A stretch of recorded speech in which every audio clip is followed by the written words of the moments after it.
आज बच्चों एक प्रेरक कहानी सुनाती हूँ बगुला भगत की।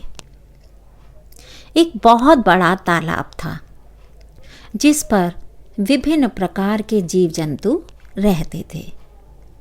वहीं एक आलसी बगुला भी रहता था और आलस्य के मारे वह बच्चों अधिकतर भूखा ही रहता।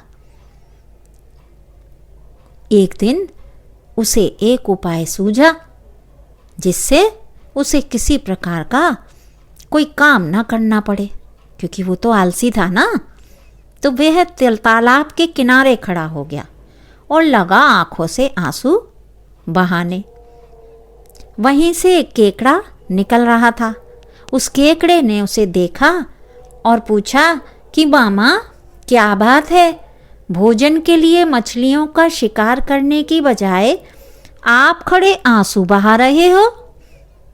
तब बगुले ने कहा, बेटे बहुत कर लिया मछलियों का शिकार, अब मैं ये पाप नहीं करूँगा। केकड़ा बोला, मामा शिकार नहीं करोगे तो खाओगे क्या? इस पर बगुले ने कहा, हम सबको जल्दी मरना ही है। मुझे ज्ञात हुआ है कि शीघ्र ही यहाँ सूखा पड़ने वाला है, जल खत्म होने वाला है।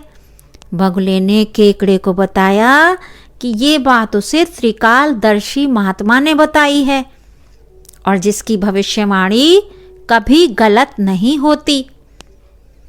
केकड़े ने ये बात सुनी और सुनकर जाकर जितने भी जीव जंतु थे सबको बताया कि कैसे बगुले ने बलिदान व भक्ति का मार्ग अपना लिया है और वहाँ सूखा पड़ने वाला है। उस तालाब के सारे जीव जंतु, मछलियाँ, कछुए, बत्तखें, सारस, ये सब दौड़े दौड़े बगुले के पास आए और बोले, भगत मामा अब तुम ही हमें कोई बचाव का रास्ता बताओ। बगुले ने कुछ सोच कर बताया कि कुछ दूरी पर एक जलाशय है जो कि कभी नहीं सूखता। यदि जलाशय के सभी जीव वहाँ चले जाएं तब बचाव हो सकता है। अब बच्चों समस्या क्या थी? समस्या ये थी कि वहाँ तक जाया कैसे जाए।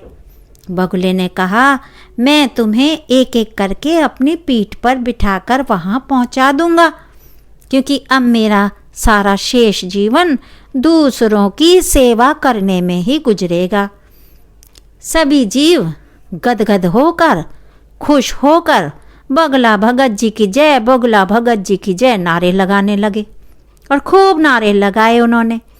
अब बगुला भगत हर रोज एक जीव को अपनी पीठ पर बच्चों बिठा कर ले जाता और कुछ दूर ले जाकर उसे एक चट्टान पर पटक कर मार डालता और खा जाता। चट्टान के पास मरे हुए जीवों की हड्डियों का बच्चों ढेर लग गया।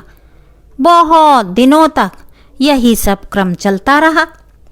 एक दिन क्या हुआ कि एक दिन केकड़े ने बगुले से कहा कि मामा तुम इतने सारे जानवर यहाँ से वहाँ पहुँचा दिए, लेकिन मेरी बारी अभी तक नहीं आई। भगत जी बोले, बेटा अभी चलो, आओ मेरी पीठ पर बैठ जाओ।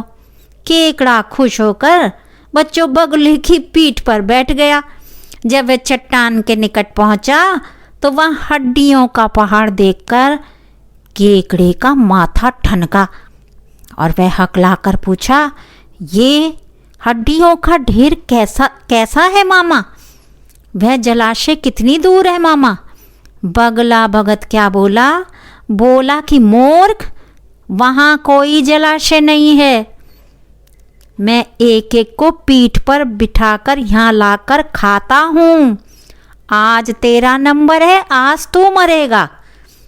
केकड़ा सारी बात बच्चों समझ गया और उसने तुरंत अपने पंजों को आगे बढ़ाकर बगुले की गर्दन दबा दी और तब तक दबाए रखी जब तक उसके प्राण पखेरु ना उड़ गए, जब तक उसके प्राण ना निकल गए। फिर केकड़ा बगुले भगत का कटा सिर लेकर तालाब पर लौटा और जो जीव बचे थे उन सारे जीवों को सच्चाई बता दी कि कैसे बगला उन्हें धोखा देता रहा। तो बच्चों, इस कहानी से हम सबको क्या सीख लेनी चाहिए कि हम सभी को दूसरों की बातों पर आंखें मूंद कर कभी भी जीवन में विश्वास नहीं करना चाहिए।